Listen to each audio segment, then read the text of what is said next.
बात जवन कहता निशा आ सोचते ही मन हमके भावे कि नमा सूजी के ले लो सवरिया कमावा ना बिगड़ी कि नमा सूजी के ले लो सवरिया कमावा ना बिगड़ी। इजी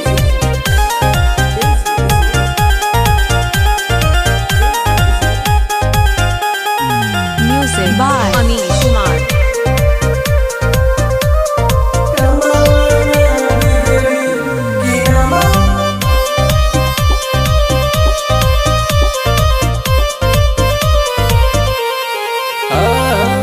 चोली के लसिया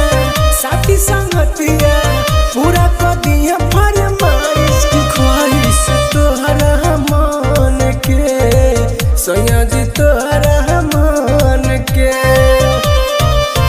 जब मंगबा तुरंत तोके मिली सब सन आ सोचते ही मन हमके भावे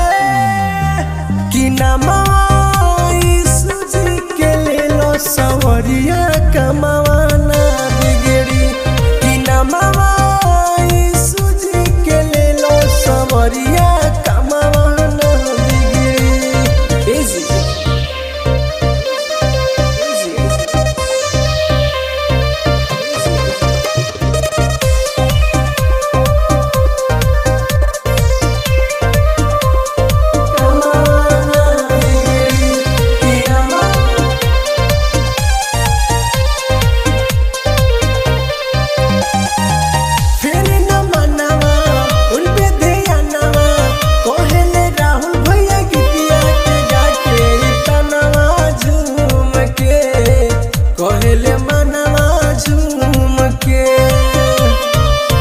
बाइबिल पढ़ी हर दिन रउआ हो जाई नलीन